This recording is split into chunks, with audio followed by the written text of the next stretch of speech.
Bonsoir mesdames et messieurs, bienvenue dans cette édition qui commence par les titres.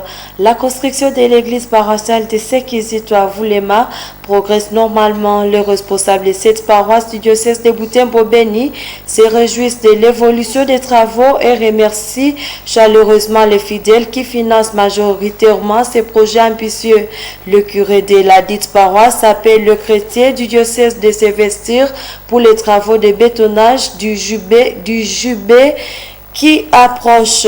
Ce lundi 11 novembre, les résultats de la première phase du projet Mudawa Amani ont été officiellement évalués, marquant une étape clé avant le lancement de la deuxième phase prévue dans quelques semaines. Cette première phase s'est déroulée entre le 8 août et le 30 septembre 2024 et a impliqué plus de 281 bénéficiaires, principalement des ex-combattants et des jeunes à risque issus de territoires de Lubero et de la ville de Butembo. Tout pour les sommaires. Bienvenue mesdames et messieurs, c'est lundi 11 novembre, les résultats de la première phase du projet Mudawa Amani ont été officiellement évalués, marquant une étape clé avant le lancement de la deuxième phase déroulée entre le 8 août et le 30 septembre 2024 et a impliqué plus de 281 bénéficiaires, principalement des ex-combattants et des jeunes à risque issus de territoires de Lubero et de la ville de Butembo. Suivez ces reportages de Joël Tali et Mirembe Kitawite. Le projet Mudawa Amani a pour objectif d'aider à la réintégration sociale des ex-combattants et à l'encadrement des jeunes désœuvrés, à leur offrant des opportunités d'engagement et des formations pratiques. Ces travaux ont consisté à des activités communautaires et de développement local qui ont permis à ces jeunes de participer à la réhabilitation des infrastructures dans leur communauté, tout en acquérant des compétences techniques et professionnelles. Les bénéficiaires du projet se réjouissent de ces résultats et plaident pour que davantage de jeunes soient inclus dans la deuxième phase. Certaines activités qui nous déshonorent. C'est ainsi, nous pensons que Mudawa Amani, avec sa deuxième phase, permettra à ce que nous puissions prendre en charge certains jeunes à risque et de même aussi les ex-combattants. Un bilan positif pour le PDDRCS. Le programme de désarmement, démobilisation, relèvement communautaire et stabilisation à l'origine du projet s'est félicité du succès de cette première phase. Son coordonnateur provincial a souligné l'engagement des participants, mais aussi des communautés locales qui ont accompagné le processus. Cependant, il a également reconnu certaines lacunes, notamment dans la non-implication de certaines ONG locales, chose qu'il promet corriger dans l'étape suivante. Voir ces efforts de paix produire leurs effets, c'est-à-dire voir tous ces jeunes-là, jadis honnêtes des différents cas de sécurité, devenir aujourd'hui et demain les acteurs de paix et de développement à travers les différents métiers et ces projets pourra les apprendre avec ces différents partenaires locaux. Le maire de Butembo, qui a pris part à la restitution, a salué cette initiative et la perspective de la deuxième phase. Selon lui, l'implication des jeunes dans des projets de développement local pourrait jouer un rôle clé dans la pacification et dans la stabilisation de la région. Qui se sont mobilisés et qui nous ont donné les moyens, je tiens à les remercier, notamment les forces de gouvernance pour la stabilisation de l'Est. Comme vous le savez, ces forces sont logées au sein de la MONUSCO. La MONUSCO, comment on va faire pour consolider les acquis de la première phase? Aujourd'hui, ça c'est une réalité. L'effort de cohérence, c'est tout un panier qui est logé au sein de la MONUSCO. La deuxième phase du projet Mudawa Amani semble donc bien partie pour offrir de nouvelles chances aux jeunes et aux ex-combattants, tout en contribuant à la reconstruction des communautés du territoire de Lubero et de la ville de Butembo. Les organisateurs et les autorités locales appellent désormais à un soutien collectif pour maximiser l'impact de cette initiative dans les mois à venir. Toutefois, une restriction a été annoncée pour la deuxième phase. Celle-ci ne concernera pas les zones actuellement sous l'emprise de rebelles du M23 en raison de la situation sécuritaire encore instable dans certaines régions du Nord Kivu.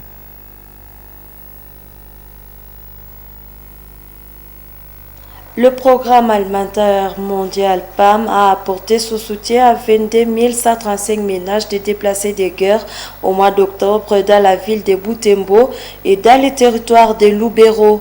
Cette information a été communiquée lors d'une conférence de presse animée samedi dernier par l'équipe à charge de communication et d'engagement communautaire du PAM au centre d'accueil Joli Rêve à Butembo. Suivez ce reportage. Lors de cette rencontre avec les médias locaux, les responsables du programme alimentaire mondial PAM ont exprimé leur satisfaction quant au beau déroulement de la distribution des vivres qui s'est effectuée dans un climat de calme. Une avancée par rapport aux années précédentes. Claude Kalinga, chargé des communications du PAM en RDC, salue la meilleure compréhension de la population sur l'importance de l'aide humanitaire. Hortense Kiakimwa, chargé d'engagement communautaire, a précisé que 22 135 ménages avaient déjà été assistés, tandis que certaines zones du territoire de Lubero restaient inaccessibles en raison des problèmes de sécurité. Les 22 135 ménages représentent à peu près 148 923 bénéficiaires ou encore personnes. Ce sont des bénéficiaires directs qui vivent directement dans ce ménage-là. Et comme vous le savez, ces ménages ont été aussi accueillis. Donc, si on veut calculer les bénéficiaires indirects, c'est beaucoup plus que le 148 923 personnes qui sont assistées depuis le 17 octobre jusqu'à cette date. Le programme alimentaire mondial PAM a clarifié les raisons des disparités dans la distribution des vivres dans les zones d'intervention.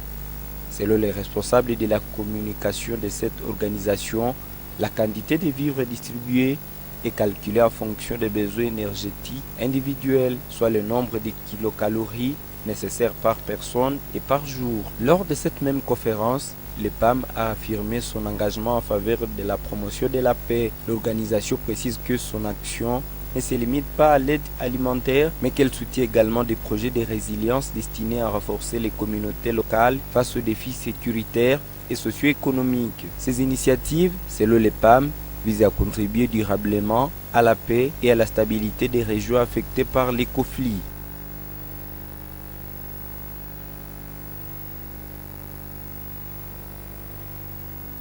La réunion préliminaire des experts des FARDC et des UPDF sur les directives arrêtées par les chefs de deux États, la RDC et l'Ouganda, le 30 octobre dernier à Kampala, s'est clôturée samedi 9 novembre 2024. Ces assises ont été présidées par le sous-chef d'état-major chargé des opérations et commandant Front Nord, le général-major Chico Chitambwe. Pour 3 jours, cette réunion à Beni à l'hôtel Ishango Lodge a connu la participation du commandant des opérations Sukola 1, le général-major Bruno Mandevou, le commandant des opérations Anituri, le général-major Niembo Abala et le général-major Richard Otto, commandant de la division des montagnes de l'UPDF, tous à la tête de la délégation de leurs états-majors respectifs. L'état des lieux du phénomène de la corruption et du détournement des deniers publics, quelle réponse judiciaire? Tel est le sous-thème abordé par Jules Alingué-Tiké, inspecteur général et chef de service à l'inspection générale de finances, IGF, samedi 9 novembre, aux travaux des États généraux de la justice à cour à Kinshasa, capitale de la République démocratique du Congo. L'IGF plaide pour l'adaptation du code pénal aux nouvelles infractions de la criminalité financière et une réforme des immunités. Suivez ce reportage de Mirembe Kitawite. Après avoir exposé le faible accompagnement de la justice dans la lutte contre la corruption et le détournement des fonds publics, Gilles Alingué-Tiké a formulé une série de recommandations en faveur des réformes visant à renforcer cette lutte. En premier lieu, il a appelé à l'adaptation du code pénal congolais aux nouvelles infractions de la criminalité financière. Dans le même registre, en se basant sur le fonctionnement des institutions congolaises, le numéro 1 de l'IGF a également souligné la nécessité de réformer la question des immunités qui, selon lui, rend la justice et les organes de contrôle impuissants. Par ailleurs, Gilles Alinguet-Kei a souligné l'importance d'une trilogie, volonté politique, organe de contrôle efficace et accompagnement de la justice pour atteindre les résultats escomptés dans la lutte contre la corruption et le détournement de fonds. Face au faible soutien de la justice dans ce format actuel, Gilles Alinguet-Kei a réitéré sa demande de création des parquets financiers pour mieux lutter contre la corruption et le détournement des deniers publics. Lancé par le président Félix Tshisekedi, les travaux des États généraux de la justice se poursuivent sous le thème « Pourquoi la justice congolaise est-elle qualifiée de malade? Quelle thérapie face à cette maladie ?» Ces travaux, qui se termineront le mercredi 13 novembre, visent à faire un diagnostic de la situation de la justice congolaise et à proposer des solutions et des réformes pour redresser ce secteur. Le père Jean-Paul Pézi, missionnaire combonien, vient de publier un livret sur l'éducation sexuelle et corporelle. Ce nouvel ouvrage destiné aux jeunes adolescents vise à sensibiliser toute la jeunesse sur les dangers des maladies sexuellement transmissibles, une raison de veiller sur la dignité de leur corps. Suivez ce reportage de Grace Kaniki. Ce livret est intitulé Heshimu mwili wako ni hekalu la Bwana. Il s'adresse spécialement aux jeunes adolescents, aux parents, aux catéchistes et à tous ceux qui sont censés s'occuper de l'éducation de la jeunesse. Le père Jean-Paul Pézi, qui en est l'auteur, indique que cet ouvrage a été édité dans l'objectif de sensibiliser les jeunes adolescents sur les maladies sexuellement transmissibles. À la croire, il se révèle qu'avec l'apparition des épidémies, à savoir Ebola, Covid-19 et actuellement l'épidémie de Mpox, la population semble ignorer l'existence d'autres maladies plus virales qui sont sexuellement transmissibles, à l'occurrence le sida. Ce petit livret de 62 pages, il a été conçu pour les adolescents et les jeunes. Mais après, on l'a complété en pensant aussi aux parents, aux maîtres d'école et aux catéchistes. Parce que après Ebola, après le Covid, et maintenant avec le Mpox, maladie épidémique, les professeurs, les docteurs, ils se sont rendus compte qu'on a oublié le grand danger qui assèche à nos jeunes, qui sont les maladies sexuellement transmissibles. Ici dans le livre, on en parle de 30, mais on souligne surtout le sida. Subdivisé en 5 grandes parties, ce livret revient aussi sur les avantages de tout chrétien à faire respecter et soigner son corps comme temple du Seigneur. Et à ce qui est essentiel pour nous les chrétiens, il faut respecter notre corps, il faut soigner notre corps parce que on est le temple du Seigneur. Il faut savoir tenir ce qu'est l'harmonie. Et le dernier chapitre, il parle avec des contes pourquoi et comment on doit soigner toutes les parties de notre corps. Les mains, se laver les mains, soigner les yeux, se laver les dents de façon correcte. Il faut savoir soigner tout l'ensemble. Notre contexte, notre vie, notre corps, notre intelligence et notre cœur.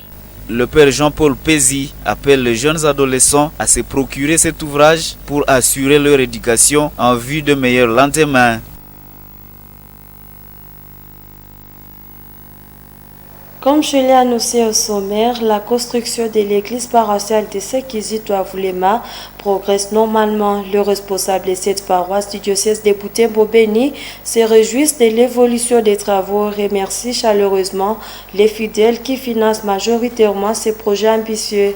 Le curé de la dite paroisse appelle les chrétiens du diocèse de s'investir pour les travaux de bétonnage du Jubé qui approche. Suivez ces reportages de Gérard Mourefou et Dani. 9 mois après le lancement des travaux de construction de l'église de la paroisse Saint-Kizito de Vraiment, tout évolue normalement. Au stade actuel, les travaux ont atteint une étape importante, le bétonnage du Jubé. Le curé de la paroisse, l'abbé Matemoïsa Deogracias, exprime sa satisfaction face à cette avancée et tient à souligner l'implication des paroissiens qui assurent la quasi-totalité du financement. Donc les murs est déjà sérieusement élevé. Nous sommes en train de travailler au niveau du JB, de faire ça déjà là. On a fait notre partie. Et nous espérons couler le béton dans au cours du prochain mois et puis continuer vers la toiture. Cependant, l'abbé Moïsa appelle également à une grande mobilisation de l'Assemblée des chrétiens du diocèse. Les travaux de bétonnage du JB, une étape cruciale de la construction, approche et nécessite un soutien financier et matériel supplémentaire. Nous devons dire à nos fidèles qu'une œuvre d'église, partout elle est réalisée, toujours œuvre de tout le monde.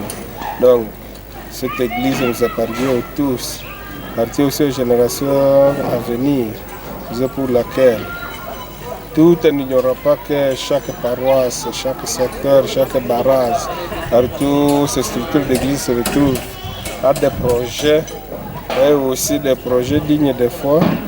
Nous sollicitons aussi l'aide pour cette église d'Agoulama. Le chantier de l'église Saint-Kizito-Développement a été lancé solennellement le 1er février 2024 après la démolition de l'ancienne église et depuis, son responsable continue à mobiliser les efforts et les dons de la communauté locale pour mener à bien cette réalisation importante pour la paroisse. Nous sommes à la fin de cette édition. Merci de nous avoir suivis. Au revoir.